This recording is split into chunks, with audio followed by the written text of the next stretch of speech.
Good morning बच्चों, राधे राधे। आज हम लोग सम ऑफ जीरोज़ और प्रोडक्ट ऑफ जीरोज़ के बारे में पढ़ेंगे, लेकिन इससे पहले हम कुछ पॉलिनॉमियल के बारे में पढ़ लेते हैं। अब जैसे कि हमारे पास एक पॉलिनॉमियल है p x is equal to a x square plus b x plus c. तो इसमें क्या है, एक्स क्या है हमारा वेरिएबल है, और ए बी सी हमारे क्या हैं, ए और बी हमारे क्या हैं कोफिशिएंट हैं, और सी हमारा कांस्टेंट है।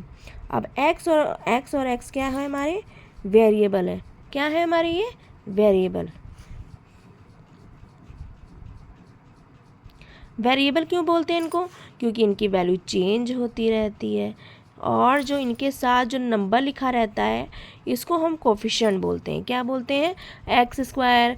वह वेरिएबल के साथ जो ये भी वेरिएबल है, ये भी वेरिएबल है और ये भी वेरिएबल है, ये इसके साथ पावर 2 है, इसके साथ पावर 1 है, ये दोनों वेरिएबल है। वेरिएबल के साथ जो कोफिशिएंट लिखा रहता है, ये जो नंबर लिखे होते हैं दैट इज़ कॉल्ड कोफिशिएंट, इन्हें हम बोलते हैं कोफिशिएंट।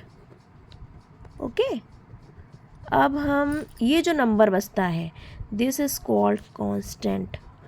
क्या बोलते हैं इनको, कांस्टेंट। अब हम आते हैं, अगर अल्फ़ा और beta are zeros of polynomial of p x. अब हम जीरोज़ के बारे में आपको पहले ही वीडियो में बता चुके हैं कि जीरोज़ क्या होते हैं किसी पॉलिनॉमियल के। जीरोज़ वो नंबर होते हैं जिसको रखने पे उस पॉलिनॉमियल की वैल्यू क्या हो जाती है, ज़ीरो हो जाती है। हमने यहाँ पे एक्स की जगह 1 रखा तो वैल्यू जो आएगी इसकी वो ज़ीरो आएगी। अगर हमने इस बीटा की जो वैल्यू होगी उसको यहाँ पे रखेंगे एक्स की जगह तो इस पॉलिनॉमियल की वैल्यू ज़ीरो आएगी, इसीलिए इनको जीरोज़ ऑफ पॉलिनॉमियल बोलते हैं। अल्फ़ा बीटा की जो भी वैल्यूज़ होंगी उसको एक्स की जगह हम रखने पे वो वैल्यूज़ पॉलिनॉमियल की वैल्यूज़ क्या हो जाएगी, ज़ीरो। इसको ज़्यादा अच्छे से जानने के लिए आप पिछले वाली वीडियो को देख सकते हैं। अब हम इनके, अगर अल्फ़ा और बीटा का दो ज़ीरोज़ हैं तो उनकी वैल्यू, उनका सम निकालने के लिए हम इसका जो कोफिशिएंट होता है एक्स का कोफिशिएंट होता है, और जो एक्स स्क्वायर का कोफिशिएंट होता है उसका एक फॉर्मूला होता है माइनस बी अपॉन ए, और प्रोडक्ट ऑफ जीरोज़ निकालने के लिए c upon a, this c upon a. ये हमारे पास अभी तक फॉर्मूले के बारे में बात हो गई। अब हम उसको अप्लाई करते हैं एक पॉलिनॉमियल के वैल्यू पे, x square plus 7x plus 10। अब इसको हम कंपैरिजन करते हैं तो ए की वैल्यू क्या होगी, बी की वैल्यू क्या होगी और सी की क्या होगी। यहाँ पे ए की वैल्यू होगी, यहाँ पे तो कुछ भी नहीं लिखा है, इसका मतलब यहाँ पे क्या लिखा है 1। क्या है 1, तो यानी कि ए की वैल्यू यहाँ पे क्या निकल के आई 1, और बी की वैल्यू क्या निकल के आई 7। बी की वैल्यू क्या निकल के आई 7, और सी की वैल्यू कितनी निकल के आई 10।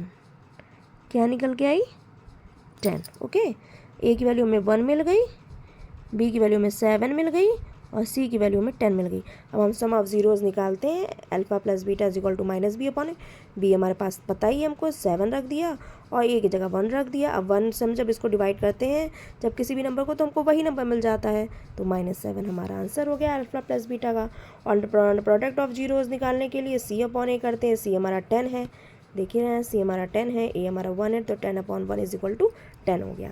अब ये दोनों हमको फॉर्मूले के थ्रू मिल गए। अब हम इसका वेरिफिकेशन करते हैं क्या ये सही है, तो हम एक्चुअल में जीरोज़ फाइंड आउट करते हैं। अब जीरोज़ कैसे फाइंड आउट करते हैं, फैक्टराइजेशन मेथड से रखते हैं। एक्स स्क्वायर प्लस ये जो हमारा पॉलिनॉमियल था x square plus 7x plus 10, इसका हम पहले जीरोज़ फाइंड आउट करते हैं। तो x square plus 5x plus 2x, इसको फैक्टराइज करते हैं 7x को 2 पार्ट में, 5x प्लस 2x में। अब किस तरह फैक्टराइजेशन करते हैं कि 10 आ जाए ना, मल्टीप्लाई करके 10 आ जाए, 5 2 जा 10 आ रहा है, तो हमने इसको 7 को 2 पार्ट में डिवाइड कर दिया, 5x प्लस 2x। अब हमने x को कॉमन लिया तो x प्लस 5 आ गया, यहाँ पे हमने 2 को कॉमन लिया तो x प्लस 5 आ गया।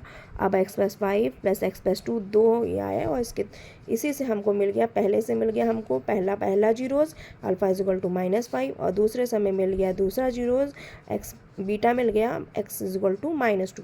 अब हम इसके थ्रू इस जो हमें जीरोस मिल गए, अब इनका हम एडिशन करते हैं और सब्ट्रैक्ट प्रोडक्ट निकालते हैं, सम निकालते हैं और प्रोडक्ट निकालते हैं। तो -5 प्लस -2 को हम जब ऐड करेंगे तो ये तो -5 तो एज इट इज़ रहेगा, प्लस माइनस माइनस हो जाएगा, और माइनस माइनस क्या हो जाते हैं, ऐड हो जाते हैं, तो 5 और 2 दोनों ऐड होके -7 हो जाएगा। और अल्फ़ा बीटा को जब प्रोडक्ट निकालेंगे तो -5 इंटू -2 करेंगे तो माइनस माइनस क्या हो जाएगा, प्लस हो जाएगा, और 5 2 जा 10 हो जाएगा। ठीक है, अब देखो इनका जो सम आया वो -7 आया, और यहाँ भी देखेंगे -7 है। सम क्या है? -7 है। प्रोडक्ट क्या आया दोनों का? 10 आया फॉर्मूले के थ्रू, और यहाँ भी देखो प्रोडक्ट अगर हम ऐसे देखेंगे तो भी 10 ही आ रहा है, यानी कि वेरिफिकेशन भी हो गया आपका कि वो जीरोज़ निकाल के भी हमने जब निकाला तो भी वही वैल्यूज़ आई, और फॉर्मूले के थ्रू निकाला हमने डायरेक्ट तो भी वही वैल्यू आई। ये देखिए आपका लंबा प्रोसेस है, पहले हमने जीरोज़ निकाला, फिर उसके बाद उसको मैंने सम किया, फिर उसका मैंने प्रोडक्ट निकाला। ये देखिए मैंने फॉर्मूले के थ्रू ही डायरेक्ट करके हमने इसका सम और प्रोडक्ट निकाल दिया। ओके, चलिए आपको अगर समझ में आ जाता है तो हम कमेंट करिएगा, और लाइक शेयर एंड सब्सक्राइब ज़रूर करिएगा। बाय।